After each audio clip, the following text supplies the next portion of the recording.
అందరికీ నమస్కారం. నేను మీ సింగర్ ప్రవస్తి. సో నేను ఇప్పుడు ఈ వీడియో చేయడానికి కారణం పార్థతీగ సిల్వర్ జూబ్లీ సిరీస్లో జరిగిన ఇంజస్టిస్ అంతా ఎక్స్పోజ్ చేద్దామని. మీ అందరికీ తెలుసు నేను దానిలో పార్టిసిపేట్ చేశానని. సో అక్కడ ఏదైతే జరిగిందో అదంతా నేను ఇక్కడ క్లియర్గా చెప్తాను వీడియోలో. స్టోరీస్ పెట్టాను, చాలా మంది థౌజండ్స్ ఆఫ్ రిప్లైస్ వచ్చాయి స్టోరీకి ఏం జరిగింది అని. సో దీనిలో అంతా నేను క్లియర్గా ఎక్స్ప్లెయిన్ చేస్తాను. మిస్ అవ్వకుండా లాస్ట్ వరకు ఈ వీడియోని చూడండి. సో ఈ వీడియో చేద్దాం అనుకునే ముందు చాలా మంది ఆపడానికి వచ్చారు నన్ను ఈ మ్యూజిక్ ఫీల్డ్ నుంచి. బికాజ్ నీ కెరియర్ ఎఫెక్ట్ అవుతుంది, నీకు మంచి ఫ్యూచర్ ఉంది, ఎందుకు పాడు చేసుకుంటున్నాను చాలా మంది ఆపడానికి ట్రై చేశారు. కానీ నేను ఇంకా డిసైడ్ అయ్యాను నాకు మ్యూజిక్ ఫీల్డ్కి సంబంధం ఉండదు అని. బికాజ్ ఇంత ఇంజస్టిస్ జరిగేటప్పుడు నాకు ఉండాలని లేదు. పార్థతీగ రియాలిటీ షోస్ అనే కాదు, దాని బయట కూడా చాలా జరుగుతున్నాయి. I make a different video for that. కానీ ఈ వీడియో మాత్రం ఓన్లీ ఫర్ పార్థతీగ. సో నేను డిసైడ్ అయింది అందుకే. చాలా ఇంజస్టిస్ జరుగుతుంది అండ్ ఎవరు కూడా nobody should suffer all that. అందుకే నేను ఈ వీడియో చేస్తున్నాను. ఆల్సో చాలా మంది అడిగారు అసలు ఈ సీజన్ కి ఎందుకు వెళ్ళావు, అసలు మళ్ళీ ఎందుకు వెళ్ళావు పార్థతీగకి, సూపర్ సింగర్ లో విన్నర్ అయ్యావు కదా అని చాలా మంది పెట్టారు. ద రీజన్ ఇస్ యాక్చువల్లీ నేను 2017లో ఎస్పీబీ సార్ ఉన్నప్పుడు పాడాను. చాలా చాలా బాగా జరిగింది ఆ సీజన్. అసలు ఎలాంటి ట్రామాటిక్ ఎక్స్పీరియన్స్ అవ్వలేదు, చాలా హ్యాపీగా సాగిపోయిన సీజన్ అంతా కూడా. అప్పుడు డైరెక్టర్ శాస్త్రి అంకుల్ ఉండేవాళ్ళు అండ్ ప్రొడక్షన్ హౌస్ కూడా డిఫరెంట్ ఉండేది అప్పట్లో, ఇప్పుడున్న ప్రొడక్షన్ కాదు. సో అది చాలా పీస్ఫుల్ గా చాలా బాగా జరిగింది ఫైనల్స్ వరకు కూడా. అండ్ నాకైతే చాలా ఐ లెర్న్ సో మచ్ ఆ సీజన్ లో, చాలా బాగుండింది. సో అదే ఎక్స్పెక్టేషన్ తో ఈ సీజన్ కి వచ్చాను. ఆల్సో ఎక్స్పోజర్ వస్తుంది కదా అని. సూపర్ సింగర్ విన్నాక నాకు అంత ఆపర్చునిటీస్ ఏం రాలేదు. సో దీనిలో చేస్తే వస్తుంది కదా, ఎక్స్పోజర్ ఉంటుంది కదా అని ఒక థాట్ తో వచ్చాను. అండ్ దానిలో తప్పేం లేదు కదా. సో ఆ ఒక్క థాట్ తోనే నేను ఈ సీజన్ కి వచ్చాను. కానీ అంతా ఆపోజిట్ జరిగింది. సో మొన్న థర్డ్ షెడ్యూల్ షూట్ అయింది. టాప్ 12లో నన్ను ఎలిమినేట్ చేశారు. యాక్చువల్లీ ఫస్ట్ షెడ్యూల్ నుంచి కూడా చాలా జరిగాయి. అప్పుడే నేను క్విట్ అవుదాం అనుకున్నాను, బట్ కాంట్రాక్ట్ సైన్ చేశాను. So I had no option. మీరు అనుకోవచ్చు ఎలిమినేట్ అయింది కాబట్టి ఇదంతా ఇప్పుడు కోపంతో చెప్తుందేమో అని, కానీ కాదు. ఉన్నప్పుడు నేను చెప్పలేను, కానీ ఎలిమినేట్ చేశాక నాకు ఆ ధైర్యం వచ్చింది అంతా చెప్పడానికి. సో జడ్జెస్ గురించి కానీ అక్కడ ఆ ప్రొడక్షన్ వాళ్ళు ఎలా ట్రీట్ చేశారని కానీ నేను అంతా దీనిలో బయట పెడతాను. సో నేను ఒక గుడ్ థింగ్ తో స్టార్ట్ చేస్తాను. పార్థతీగలో ఒక good thing orchestra. Krishna uncle వాళ్ళు ఆ సీజన్ లో ఎవరైతే ఉన్నారో వాళ్ళే ఈ సీజన్ లో కూడా ఉన్నారు. వాళ్ళు మాత్రం చాలా సపోర్ట్ చేశారు, అందరితో ఒకేలా ఉంటారు. అండ్ మెంటర్ శ్రీనివాస్ సార్, ఆయన కూడా నన్ను ఎప్పుడు కూడా you are the most talented అని మొన్న కూడా నాతో వచ్చి చెప్పారు. సో వీళ్ళిద్దరికి మాత్రం I'm very very thankful. They are my favourite people. So this is the only good thing పార్థతీగ ఈ సీజన్ లో. సో ఫస్ట్ నేను జడ్జెస్ దగ్గర నుంచి స్టార్ట్ చేస్తాను. First Sunitha garu. Of course she's very beautiful. మీరు అంతే కైండ్ అని కూడా అనుకుంటారు, బట్ బ్యూటీకి కైండ్నెస్ కి ఎప్పుడు కూడా లింక్ ఉండదు. సో ఓకే, మీరు అబ్జర్వ్ చేయండి ఫస్ట్ ఎపిసోడ్ నుంచి కూడా ప్రతిసారి నేను స్టేజ్ మీదకి వచ్చిన ప్రతిసారి వాడు ఒక ఫేస్ ఇస్తారు. అది ఎవ్వరికి పెట్టరు ఆ ఫేస్, బట్ ఓన్లీ నాకు ఆ డిస్గస్టెడ్ లుక్ పెడతారు ఫేస్ మీద.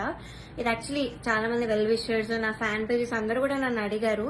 కాబట్టి నేను స్క్రీన్ షాట్స్ పెడతాను. ఇది ఎందుకు ఇలా did something happen beyond the screen, ఏమైనా అయ్యిందా మీ ఇద్దరికి, లేకపోతే ఏమైనా గొడవ అయిందా అని ఇలా చాలా మంది అడిగారు. ఎందుకు ఆవిడ అలా ఫేస్ పెడుతున్నారు మీరు రాగానే అని. సో కానీ నేను చాలా డిఫెండ్ చేయడానికి ట్రై చేశాను. బికాజ్ నాకు అప్పుడు తెలీదు, నేను ఏదో అలా ఆలోచిస్తున్నాను, వీళ్ళందరూ అలా ఆలోచిస్తున్నారేమో అనుకున్నాను. నాకు తెలియదు అప్పట్లో, ఐ డెంట్ రియలైజ్. సో నేను డిఫెండ్ చేశాను కూడా. సో నాకు ఎప్పుడు క్లారిటీ వచ్చిందంటే అంతరామమయం పాడే ముందు సౌండ్ చెక్ అయ్యేటప్పుడు ఇన్ ఇయర్స్ పెట్టుకున్నాను. అండ్ ఆవిడ దగ్గర ఒక మైక్ ఉంది, అది ఆన్ ఉంది. అది పాపం వాడికి తెలీదు, మైక్ ఆన్ ఉంది, నేను ఇన్ ఇయర్స్ పెట్టుకున్నాను. సో కీరవాణి గారితో ఇలా చెప్తున్నారన్నమాట, ఈ అమ్మాయికి అసలు హై రేంజ్ వాయిసే కాదు, హై పిచ్ రాదు, కానీ మేనేజ్ చేసేస్తారు, మీరు చూడండి, ఈ సాంగ్ లో తెలుస్తుంది చూడండి మీకు, అది ఇదని చాలా ఎక్కిస్తున్నారు సార్ కి. And it hurt me so bad stage మీద నించున్నప్పుడు. అప్పటికే నా సెల్ఫ్ ఎస్టీమ్ ఇలా ఆల్మోస్ట్ కిందకి దిగిపోయింది. చాలా ఏడుపు వచ్చేసింది ఆ టైంకి. కంట్రోల్ చేసుకొని లేదు I have to do this అని నేను అంతరామమయం పాడాను. అండ్ ఆ పాటకు వచ్చిన అప్రిసియేషన్ నాకు ఇంకే పాటకు రాలేదు అప్పటి వరకు. సో అంతరామమయంకి బయట ఎవరు కలిసినా కూడా అందరు చెప్పారు నాకు వాయిస్ చాలా బాగా వచ్చింది ఆ పాటలో అని, కానీ చాలా బాగుంది ఆ పాట అని. అది యాక్చువల్లీ చాలా సాంగ్స్ ఇచ్చాం రాముడు రావునికి, చాలా ఇచ్చాము. నేను ఏది ఇచ్చినా వద్దు వద్దు వద్దు అంటే ఇంకా లాస్ట్ ఆప్షన్ గా మేల్ సాంగ్ ఇచ్చాను అంతరామమయం. సో అదే సెలెక్ట్ చేశారు and I tried my best. Male song అయినా కూడా I gave my best. And of course నాకు ప్రతి సాంగ్ కి ఆవిడ దగ్గర నుంచి నెగిటివ్ కామెంట్స్ వచ్చాయి. అది మీరు నమ్ముతారు, జడ్జెస్ ఏదంటే అదే నిజం అనుకొని మీరు అఫ్ కోర్స్ నమ్ముతారు, ఓకే. బట్ అదర్ కంటెస్టెంట్స్ పాడేటప్పుడు I even give their names. ఇద్దరు, శ్రీధృతి అండ్ గాయత్రి అక్క, వీళ్ళిద్దరు పాడేటప్పుడు పిచ్చింగ్, ఎస్పెషలీ ధృతికి చాలా పిచ్చింగ్ ఇష్యూస్ వచ్చేటప్పుడు అయితే ఆవిడ ఇలా సైగలు చేసేవాళ్ళు, షార్ప్ అయితే ఇలా చెప్పేవాళ్ళు, అది మేము అందరం చూసాము. గాయత్రి అక్క కూడా షార్ప్ అయితే ఇలా కింద కింద ఫ్లాట్ బాడ్ అని చెప్పేవాళ్ళు, మొన్న కూడా అయింది అది. సో అంటే నాకు తప్పు లేకపోయినా మీరు అక్కడ కామెంట్స్ లో చెప్తున్నారు, వీళ్ళు చేశాక కూడా మీరు అక్కడ చెప్పకుండా సైగలు చేస్తున్నారు. సో అక్కడ నాకు నా మీద ఎందుకో గ్రడ్జ్ పెట్టుకున్నారని కూడా అర్థమైంది. Chandrabose garu, we all know he's a lyricist. So ఆయన రెస్పాన్సిబిలిటీ లిరిక్స్ తప్పులుంటే ఆయన చెప్పాలి. సో నన్ను ఫస్ట్ 2 ఎపిసోడ్స్ బాగా మెచ్చుకున్నారు. ఇలాగ ప్రతి నోట్ గానీ భావం గానీ అసలు వదలకుండా పాడుతామని కూడా చెప్పారు నాకు. అయితే రాముడు రౌండ్ లో వీళ్ళందరు ట్రూ కలర్స్ అన్ని బయటపడ్డాయి. ఫస్ట్ సునీత గారు నేను చెప్పినట్టు మైక్ లో మాట్లాడేశారు, ఇండియన్స్ ఉన్నాయని నాకు తెలియక. అండ్ చంద్రబోస్ గారు పాపం లిరిక్స్ లో నాకు ఒక్క మిస్టేక్ కూడా నేను ఛాన్స్ ఇవ్వలేదు ఆయన చెప్పడానికి. సో దానిలో చెప్పలేక ఆదృత లేదు అని ఒక కామెంట్ ఇచ్చారు. అది ఇంకేం చేయాలి, మేల్ సాంగ్ సేమ్ ఇంపాక్ట్ ఒక ఫీమేల్ వాయిస్ నుంచి మీరు ఎక్స్పెక్ట్ చేయలేరు. సో అంతరామమయం is a male song. So ఇంకా లిరిక్స్ లో చెప్పలేక ఎందుకు ఇంకా క్రియేట్ చేసుకొని చెప్పడం నాకు అర్థం కాలేదు. అదే రౌండ్ లో ఒక అమ్మాయి లిరిక్స్ మర్చిపోయింది రాముడి పాటలో, అది మాత్రం ఆయన మెన్షన్ చెయ్యలేదు. బీయింగ్ ఎ లిరిసిస్ట్ ఆయన రెస్పాన్సిబిలిటీ ఉండి కూడా ఆయన చెప్పలేదు. ఆ రౌండ్ లో లిరిక్స్ మర్చిపోయింది, చెప్పలేదు. ఇంకా మమ్మల్ని ఏడ్పించేసావు అది ఇది అని చెప్పింది, చాలా మంది చేతిలో రాసుకొని వచ్చారు, అది కూడా ఆయన చెప్పలేదు, అది కూడా కౌంట్ చేయలేదు. కానీ నాకు మాత్రం లేని నెగిటివ్ పాయింట్స్ అన్ని, ఆయనకు అవసరం లేని నెగిటివ్ పాయింట్స్ అన్ని కూడా చెప్పారు. లిరిక్స్ లో మాత్రం నేను ఇప్పటివరకు ఆయనకు ఒక్క ఛాన్స్ కూడా ఇవ్వలేదు సాంగ్స్ లో. I never made a mistake lyrics point of view అయితే అస్సలు చేయలేదు. మీరే చూడండి, మీకే అర్థమవుతుంది. సో ఇది కూడా మీకు న్యాయం అనిపిస్తుందా? కీరవాణి సార్ గురించి మాట్లాడదాం. అఫ్ కోర్స్ నాకు చాలా హేట్ వస్తుంది దీనికి మాత్రం, and I'm ready for it because I don't care. Personally నాకైతే నెగిటివ్ కామెంట్స్ రాలేదు ఆయన దగ్గర నుంచి. బట్ సెట్ లో ఎలా మాట్లాడతారు, అసలు ఏం చెప్తారు అనేది నేను ఇక్కడ చెప్తాను. పాయింట్ నెంబర్ 1, మెలోడీస్ పాడిన వాళ్ళకి మాత్రం వాళ్ళు ఎలా పాడినా కూడా నేను ఆటోమేటిక్ గా మంచి స్కోర్ తీస్తాను అని ఆయన నోట్తో ఆయనే చెప్పారు. So he's very bias towards melody songs and his compositions. ఎలా పాడినా కూడా మార్క్స్ వేసేస్తారు. అయినే కాదు, అక్కడ ఉన్న సునీత గారు, చంద్రబోస్ సార్ కూడా, వీళ్ళందరూ కూడా అంతే. వాళ్ళ సాంగ్స్ పాడితే మాత్రం స్కోర్స్ ఆటోమేటిక్ గా మంచిగా వచ్చేసాయి. సో ఇది point number 1. Point number 2 is very very hurtful to me personally because నేను ఎలిమినేట్ అయ్యే ఎపిసోడ్ లోనే ఏదో విషయంలో నన్ను చూస్తూ చెప్పారు ఇది కూడా. సో ద థింగ్ ఇస్, నేను మీ అందరికీ తెలుసు సూపర్ సింగర్ లో నా ఫైనాన్షియల్ సిచ్యువేషన్ గురించి నేను అంతా బయట పెట్టాను. సో దానివల్ల నేను కొన్ని వెడ్డింగ్ షోస్ అలాంటివి చేయాల్సి వచ్చింది.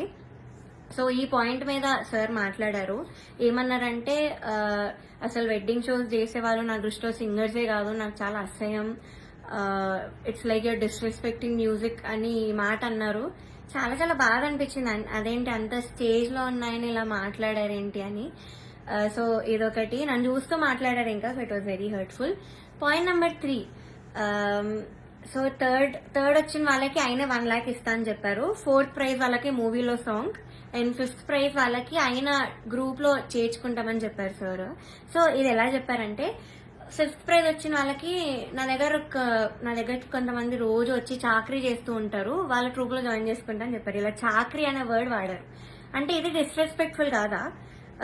So this was very very bad. అంటే అలా అనకూడదు, సింగర్స్ ఇలా చాకరీ చేసిపోతారు, నన్ను మిమ్మల్ని కూడా జాయిన్ చేసుకుంటారని ఇలా అన్నారు. సో మీకు ఎలా అనిపిస్తుందో ఇంకా మీరు ఆలోచించండి ఒకసారి. డైరెక్టర్ జ్ఞాపిక ప్రొడక్షన్స్ వాళ్ళ అనిల్ గారు అండ్ హిజ్ వైఫ్, వీళ్ళే మెయిన్ అక్కడ అంతా కంట్రోల్ చేసేది, అంతా వెనకాలంతా చేసేది వీళ్ళే. సో ఫస్ట్ పాయింట్ వచ్చేసి సాంగ్ సెలెక్షన్. ఫస్ట్ నేను మీకు చెప్పినట్టు జడ్జెస్ అక్కడ బయాస్డ్. సో కిరాణి సార్ ఏమో మెలడీస్ వాడితే వేసేయడం, ఆయన కంపోజిషన్స్ వాడితే వేసేయడం, చంద్రబోస్ సార్ కూడా అంతే, సునీత గారు కూడా అంతే సేమ్. సో ఇలా తెలిసేసరికి ఒక కంటెస్టెంట్ కి మాత్రం ఓన్లీ వాళ్ళ సాంగ్ ఇచ్చారు, మోస్ట్లీ వాళ్ళ సాంగ్ ఇచ్చారు ప్రతి రౌండ్ లో. ఇంకో కంటెస్టెంట్ కి ఏమో నీకేం వచ్చో చెప్పు ఆ సాంగ్ ఇచ్చేస్తామని చెప్పి ఇలా ఇచ్చారు ఒక కంటెస్టెంట్ కి. సెకండ్ పాయింట్, ఆ కంటెస్టెంట్ ఒక రోజు రాలేదు అనేసరికి అంతా షఫుల్ చేసేసి ఎపిసోడ్స్ అని ఏదేదో చేశారు. అండ్ అలాంటప్పుడు ఇంకెందుకు ఆడిషన్స్ పెట్టి అందరినీ తీసుకొని, ఎందుకు అసలు పార్వతి అంతమంది తీసుకొని ఒక్క అమ్మాయితో చేయొచ్చు కదా సిల్వర్ జూబ్లీ సిరీస్ అని. సో అదొకటి. థర్డ్ పాయింట్ వచ్చేసి ఫ్యూచర్ లో ఒక ఎలిమినేషన్ జరుగుతుంది నాకంటే ముందు, అని మీరు చూస్తారు ముందు ఎపిసోడ్స్ లో. అయితే ఇది చాలా కామెడీగా అంటుంది మీకు, మీరు నమ్మలేరు కూడా. ఇద్దరిని తీశారు, ఒక అమ్మాయిని ఒక అబ్బాయిని. అయితే కరెక్ట్ షూట్ ఇంకో 2 days లో ఉందనగా వాళ్ళకి సాంగ్స్ మార్చేశారు, ఆ ఇద్దరికే సాంగ్స్ మార్చారు with a very funny reason. కిరాణి సార్ కి రాగం నచ్చదు అని, శివరంజని అనే రాగం నచ్చదు అని వీళ్ళిద్దరిని తీస్తారు. కామెడీ ఏంటంటే అదే రాగంతో ముందు స్కెడ్యూల్ ఒక అబ్బాయి పాడాడు, అబ్బాయికి బాగానే మార్క్స్ వచ్చాయి. అదే స్కెడ్యూల్ లో ఇంకొక అబ్బాయి కూడా పాడాడు, అబ్బాయి కూడా బాగానే మెచ్చుకున్నారు, మంచి కామెంట్స్ వచ్చి అన్ని వచ్చాయి. బట్ వీళ్ళిద్దరికి మాత్రమే సాంగ్స్ మార్చేశారు. అయినా కూడా దీస్ టూ పాపం ఆ టైంకి నేర్చుకొని I think they did very well మార్చినా కూడా. కానీ వాళ్ళనే ఎలిమినేట్ చేశారు యాజ్ ఎక్స్పెక్ట్. నేను అప్పుడు అనుకున్నా యాక్చువల్లీ సాంగ్ ఇలా మార్చేసి అంత ఏదేదో చేస్తున్నారో, నేను అప్పుడు అనుకున్నా వీళ్ళిద్దరిని తీసే ఛాన్స్ ఉంది అని. And the thing is కిరాణి sir రాగం నచ్చకపోతే మరి ఎందుకు చేశారో తెలీదు. అంతర్యామి అనే పాట అదే రాగంలో చేశారు. బట్ ఏమో ఆ ఫన్నీ రీజన్స్ అయితే వీళ్ళిద్దరు సాంగ్ అయితే తీసేశారు కరెక్ట్ ఎలిమినేట్ చేసే ముందు. అండ్ నౌ నేను ఎందుకంత మెంటలీ ఎఫెక్ట్ అయ్యాను అని ఇప్పుడు చెప్తాను. ఫస్ట్ థింగ్, నేను చెప్పినట్లు డిస్క్రిమినేషన్ అది, ఇంకా జడ్జెస్ యొక్క డిస్గస్టెడ్ లుక్ తో నన్ను చూడడం, ఎప్పుడు ఒక చీడ పురుగును చూసినట్టు చూడడం, they treated me like I'm worthless. So అలా ట్రీట్ చేశారు, జోక్స్ వేశారు వాళ్ళు కూడా నా బాడీ మీద. ఇవన్నీ నాకు ఆడియన్స్ ద్వారా తెలిసి వాళ్ళకి వినిపిస్తుంది కాబట్టి వాళ్ళు పక్కనే ఉంటారు. సో నేనైతే అస్సలు ఎక్స్పెక్ట్ చేయలేదు, ఇలాంటి జడ్జెస్ దగ్గర నుంచి అయితే అస్సలు ఎక్స్పెక్ట్ చేయలేదు. అంటే నేను ఎన్ని షోస్ చేశాను, తమిళ్లో పాడాను, అన్నిట్లో పాడాను, ఎప్పుడు కూడా ఇలాంటి ఎక్స్పీరియన్స్ ఒక జడ్జెస్ నుంచి అయితే నాకు ఎప్పుడూ లేదు. శ్వేతామోహన్ గారు ఇప్పటికి కూడా మాట్లాడతారు, నన్ను ఏంజల్ అంటారు, the sweetest, the most talented అంటారు. అలాంటిది ఇక్కడ వీళ్ళని నన్ను ఇలా ట్రీట్ చేస్తున్నారు, ఇలాంటి మాటలు అంటున్నారని చాలా చాలా బాగా అనిపించింది. అండ్ సెకండ్ థింగ్, ప్రొడక్షన్ వాళ్ళు ఎస్పెషల్లీ అవుట్ఫిట్స్ విషయంలో మమ్మల్ని బొడ్డు కిందకి కట్టుకో, సారీస్ ఇచ్చి కిందకి కట్టుకో, ఇలా ఎక్స్పోజింగ్ చేయన్న వేలో చెప్పారు. చాలాసార్లు తిప్పేవాళ్ళు నన్ను ఎస్పెషల్లీ కరెక్ట్ పాడే ముందు. అంటే ఎగ్జాస్ట్ అయిపోయేదాన్ని ఆ టైంకి, అయినా కూడా ఐ గేవ్ మై బెస్ట్, అది వేరే విషయం. అండ్ ఇలా బాడీ షేమింగ్, ఆ కాస్ట్యూమ్ డిజైన్ అయితే నా ఫేస్ మీద అన్నాడు, ఇలాంటి బాడీకి నేను ఇంకేం ఇవ్వగలను అన్న మాట అన్నాడు. ఏమో ఐ వాజ్ వెరీ వెరీ చాలా చాలా ఎఫెక్ట్ అయినాను మెంటలీ ఈ విషయంతో మాత్రం. సెల్ఫ్ ఎస్టీమ్ కానీ కాన్ఫిడెన్స్ కానీ అంతా లేకుండా పోయింది వీళ్ళు అనే మాటల వల్ల. అండ్ మీరు ఒకటి గమనించుంటే ఎస్పీబీ సార్ ఉన్నప్పుడు మాత్రం ఇలాంటి కుళ్ళు జోకులు, కామెడీలు, డాన్సులు చేయడం మాత్రం ఎప్పుడూ కూడా లేదు. మీరు ఒక్కసారి అన్ని సీజన్స్ రివైండ్ చేసుకొని చూడండి, నా సీజనే చూడండి 2017లో. కానీ ఎప్పుడైతే జ్ఞాపిక ప్రొడక్షన్ అనేది వచ్చిందో అప్పటి నుంచి ఇవన్నీ స్టార్ట్ అయ్యాయి. So they the main reason ఈ పార్వతిగా ఇలా అయిపోవడానికి కారణం వాళ్ళే. మమ్మల్ని ఇలా డాన్స్లు వేయమని, అదేవో కుళ్ళు జోకులు చెప్పమని. మీరు ముందు చూస్తారు, ఇప్పుడు ఎర్రని కొరదని గోపాలలో నేను చాలా డాన్స్ చేశాను, నెక్స్ట్ వచ్చే ఎపిసోడ్లో కూడా డాన్స్ చేశాను, because I was forced to dance.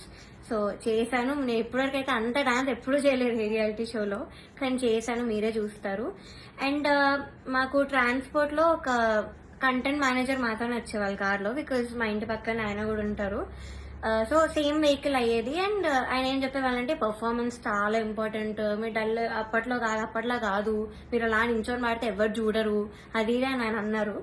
And one more thing is, Janaki అమ్మ రౌండ్ జరిగింది.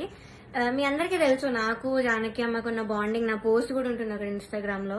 సో అన్ని ఫొటోస్ ఉన్నాయి నా దగ్గర, ఆమెతో అంత ఎక్స్పీరియన్స్ ఉంది అమ్మమ్మతో, చాలా స్వీట్ మెమరీస్ ఉన్నాయి. అవన్నీ నేను చెప్దాం అనుకున్నా కూడా నేను చెప్పనివ్వలేదు స్టేజ్ మీద. అండ్ నా ఫొటోస్, అంకుల్ ఇలా ఫొటోస్ వేస్తారా, సో నేను ఎక్స్పీరియన్స్ అంతా చెప్తాను, నాకు అమ్మమ్మ గురించి నేను మంచిగా చెప్దాం అనుకున్నాను అంటే కూడా నన్ను ఒప్పుకోలేదు. వేరే కండిషన్ అందరూ ఫీల్ అవుతారమ్మా అది ఇదని చెప్పి నన్ను ఆపేశారు. బట్ కె రాఘవేంద్రరావు గారి ఎపిసోడ్ అయింది మొన్న స్కెడ్యూల్లో. అండ్ ధృతి is very very close to him. అక్కడ ఉన్న అందరితో క్లోజ్, జడ్జెస్తో కూడా ఆఫ్ కోర్స్. సో అయిన ఫొటోస్, తన ఫొటోస్ మాత్రం వేశారు అండ్ తనతో చెప్పించారు. నేను చేస్తే మాత్రం వద్దని, తను చేస్తే మాత్రం మంచిగా చూపించారు, అంత హైప్ చేశారు. ఇది మీకు న్యాయం అనిపిస్తుందా మీరే చెప్పండి. నౌ థర్డ్ ఫైనల్ స్కెడ్యూల్, అంటే నేను ఎలిమినేట్ అయిన స్కెడ్యూల్. అయితే 4 రౌండ్స్ ఇచ్చారు, 6 గా డివైడ్ చేశారు.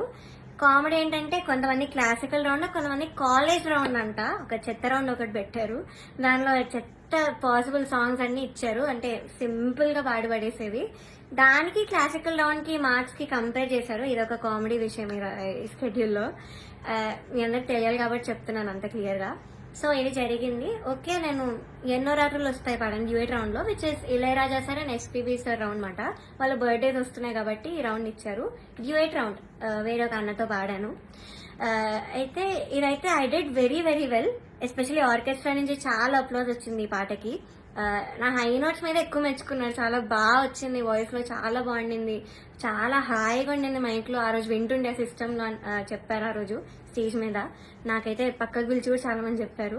కానీ సునీత గారు ఆఫ్ కోర్స్ మళ్ళీ అదే కామెంట్, నీకు రేంజ్ లేదు, నీకు హై నోట్స్ రావు, నీకు స్కేల్ ఎక్కువ అయిపోయింది, యూ ఆల్వేస్ స్ట్రగుల్, మనం దీని మీద మాట్లాడుకోవాలి అని చెప్పారు. I don't think so, because నేను ఎన్ని షోస్ చేశాను. ఎందుకు మన ఎస్పీబీ సరే నన్ను మెచ్చుకున్నారు అప్పుడు పడుతుంది కదా నా హెడ్ వాయిస్ గురించి. అండ్ మన సూపర్ సింగర్ లో శ్వేతా మోహన్ గారు అన్ని లాంగ్వేజెస్ లో పాడారు. ఆవిడ సుజాత మోహన్ గారు అన్ని లాంగ్వేజెస్ లో పాడారు. ఆవిడ నన్ను మెచ్చుకున్నారు. ఇలాగా నీది బేస్ రేంజ్ వాయిస్ అయినా కూడా నువ్వు ఎంత బాగా పాడుతున్నావు, అసలు తెలియకుండా ఎంత బాగా పాడుతున్నావు, ఎంత క్లీన్ గా వినిపిస్తున్నా, హై నోట్స్ అన్ని కూడా చెప్పారు. తమన్ సార్ కూడా మెచ్చుకున్నాను నన్ను ఈ విషయంలో. కానీ సునీత గారు మాత్రం అదే పాయింట్ మీద చెప్తారు ఎప్పుడు కూడా.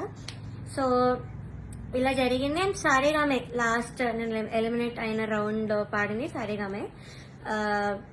I think that was the best performance. నా కెరియర్ లో కూడా నేను ఇప్పటివరకు నాకు తెలిసి అంతలా పర్ఫార్మ్ చేయలేదు. వస్తుంది, మీరే చూస్తాను నేను ఎలా పాడాను సారేగామే. ఇంకా నాకున్న కోపం అంతా కూడా ఆ సింగింగ్ లో నేను చూపించాను ఆ రోజు. మేడ్ సో మెనీ ఇంప్రూవైజేషన్స్ అప్పటికప్పుడు చేసి పాడాను నేను కొన్ని స్టేజ్ మీద సారేగామేలో. అండ్ ఆ రోజు టాప్ 1 వచ్చిన అమ్మాయి, ఆ అమ్మాయి చంద్రబోస్ గారు పాట పాడింది ఆ కాలేజ్ రౌండ్ లో. సో ఆ పాటలో ఏదేదో ఇంప్రూవైజేషన్స్ చేసింది, అది అవుట్ ఆఫ్ పిచ్చింగ్ ఉండే మోస్ట్ ఆఫ్ దెమ్. అది లాస్ట్ లో లిరిక్స్ మర్చిపోయి నానా అని పాడింది. అది ఆయన కామెంట్స్ లో చెప్పకుండా అంతా అయిపోయాక అందరు క్లాప్స్ కొడుతుంటే పక్కన అనిల్ సార్ తో లిరిక్స్ మర్చిపోయింది అని అన్నాడు. నేను విన్నా, నేను అక్కడ అన్నా. అంటే బయటకు చెప్తున్నాడు కాబట్టి, కానీ కామెంట్స్ లో చెప్పట్లేదు, ఆ మార్క్స్ లో కూడా ఆయన చూపించట్లేదు. How great is that. ఇంకొక అబ్బాయి అయితే లిరిక్స్ మార్చేసి ఏదేదో పాడాడు, కామెడీ పాట చేస్తారు. అది కిరాణి సార్ పాటే, అది కూడా అది లిరిక్స్ మార్చేసి ఏదో కామెడీ లిరిక్స్ యాడ్ చేసి పాడేశాడు ఎమోషనల్ సాంగ్. అయినా ఆయన స్టేజ్ మీదకి వచ్చేసి ఆ పాట కోరస్ పాడేసి, ఆయన పాట అంటే అంత ఎక్సైట్మెంట్ వచ్చేస్తుంది ఆయనకి. సో ఆటోమేటిక్ గా స్కోర్స్ కూడా అలానే పడిపోతాయి సేమ్ ఎక్సైట్మెంట్ తో. సో ఇది జరిగింది కరెక్ట్ ఎలిమినేషన్ ముందు అదే రౌండ్ లో. ఇంకా ఎలిమినేషన్ రౌండ్ వచ్చేసరికి ఫస్ట్ చంద్రబోస్ గారు లేచి వెళ్ళిపోయారు. నాకు పని ఉంది, హ్యావ్ టు గో, అది నిజమో కాదో ఎవరికి తెలీదు, బట్ హీ లెఫ్ట్. మంచిగా హ్యాపీగా వెళ్ళిపోయారు ఆయన. కరెక్ట్ 5-6 ఉన్నప్పుడు కిరాణి సార్ ఈయన కూడా లేచి వెళ్ళిపోయారు. హీ వాజ్ లైక్ నాకు ఈ టెన్షన్ నా వల్ల కాదు, నాకు ఇంకేం సంబంధం లేదని లేచి వెళ్ళిపోయారు. బికాస్ ఆయన మనస్సాక్షికి తెలుసు అక్కడ. సో లేచి వెళ్ళిపోయారు. కానీ సునీత గారు మాత్రం అఫ్ కోర్స్ నా మీద అంత గ్రడ్జ్ ఉన్నప్పుడు నేను ఎలిమినేట్ అవ్వడం చూడాలి కదా. సో ఆవిడ మాత్రం అలానే కూర్చున్నారు, ఎంత ఒక ఈవిల్ స్మైల్ తో ఫేస్ మీద. I still remember that face, నా మైండ్ లో తిరుగుతుంది అది. నేను మాత్రం ఏడుపు కంట్రోల్ చేసుకుంటున్నా. కంట్రోలింగ్ లేదు, ఐ షుడెంట్ క్రై. నన్ను ఇంత టార్చర్ పెట్టారు, నేను ధైర్యంగా బయట పెట్టాలి, దానికి నేను ఏడవకూడదు, నేను మంచిగా ఎలిమినేట్ అవ్వాలి హ్యాపీగా అనుకున్నాను. సో నేను మాత్రం మంచి స్మైల్ పెట్టుకొని నించున్నా. అయితే లాస్ట్ ముగ్గురు ఉన్నాం లాస్ట్ కి. ఒకరు సేవ్ అయ్యారు, నేను ఇంకా ఇంకొక అన్న ఎలిమినేట్ అయిపోయాము, ఇద్దరం ఎలిమినేట్ అయ్యాము. అయ్యాక నాకు కొంచెం ఐ వాట్ ఎమోషనల్ గా అయినా కంట్రోల్ చేసుకుని వెంటనే ఐ గేవ్ అ స్మైల్. అయితే my mother she saw all of these కదా. సో ముందు నుంచి తట్టుకుంటూ వస్తున్నాం, ఇంకా తన వల్ల కాలేదు. సో మా మదర్ స్టేజ్ మీదకి వచ్చి నన్ను తీసుకెళ్ళిపోవడానికి ట్రై చేశారు అక్కడి నుంచి. ఆ ట్రాఫీ ఇవేం తీసుకోకు, వద్దు వెళ్ళిపోదామని. సో అదే ఎమోషనల్ మైండ్ సెట్ తో సునీత గారి దగ్గరికి వెళ్ళి ఎందుకు ఇంత అన్యాయం చేశారు అని ఇలానే అనింది మా మదర్. బట్ సునీత గారు ఆవిడ రిప్లై మాత్రం నువ్వు వెళ్ళి ఇక్కడ ముందు ఇక్కడ నుంచి దయచేయి అనింది.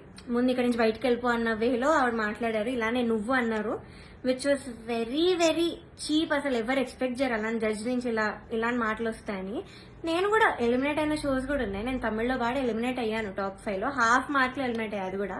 అప్పుడు మేమేమి ఇలా ఎమోషనల్ అయిపోయి ఏం చేయలేదు, బికాస్ ఆ జడ్జెస్ అంత బాగా మాట్లాడారు కాబట్టి మాతో. చిత్రామ్మ ఎంత బాగా మాట్లాడతారు, ఇప్పుడు కూడా ఎంత బాగా ట్రీట్ చేస్తారు. ఆవిడ కాల్ చేసి కూడా మాట్లాడాను నేను ఎలిమినేట్ అయ్యాక. మమ్మీతో మాట్లాడారు, మనో సార్ కాల్ చేశారు, మాల్గుడి సుబ్బమ్మ మాట్లాడారు. అలా మాట్లాడతారు కానీ నువ్వు ఇక్కడి నుంచి వెళ్ళిపో, దయచేయి ఇక్కడి నుంచి దయచేయి అని అలా చెప్పారు ఆవిడ. అలాంటి వాళ్ళని మీరు ఇక్కడ ఎంత హైప్ చేసి పైన పెడతారో ఐ డోంట్ అండర్స్టాండ్ వై. ఇప్పటికైనా మీకు అర్థం కావాలి వాళ్ళ గురించి. కానీ ఎందుకో మీ మైండ్ సెట్కి ఎక్కదు.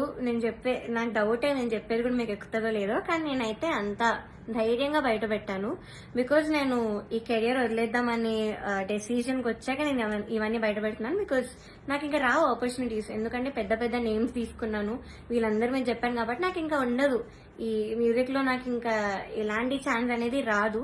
నేను ఇలా డిసైడ్ అయ్యే ఇవన్నీ పెట్టాను. ఈ వీడియో చేయడానికి మెయిన్ రీజన్ వచ్చేసి మీరు ఇదంతా చూసి ఇప్పటికైనా రియలైజ్ అయ్యి ఇలాంటి ఫ్రాడ్ షోస్ అన్ని కూడా చూడడం మానేసి, ఆ స్పాన్సర్స్ కూడా స్పాన్సర్ చేయడం మానేసి బ్యాన్ చేస్తారని ఒక హోప్ తో నేను చేశాను ఈ వీడియో.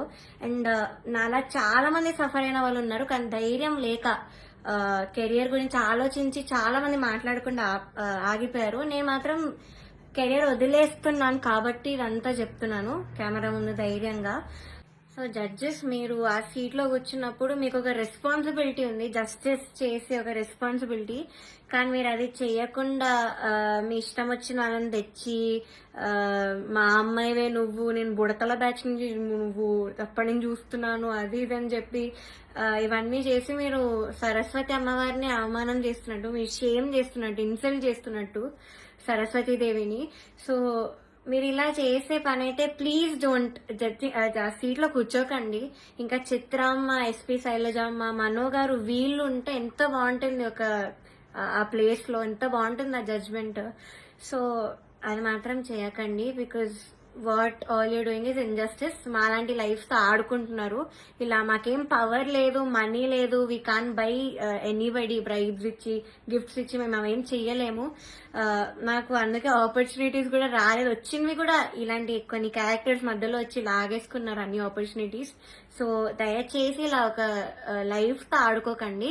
మీకు అంత ఇన్జస్టిస్ చేయాలంటే అలా హిట్ టీవీ యాప్, ఇందులో short news, live news, entertainment shows, movies, digital magazines తో పాటు మీ జిల్లా వార్తలను కూడా ఫ్రీగా చూడొచ్చు.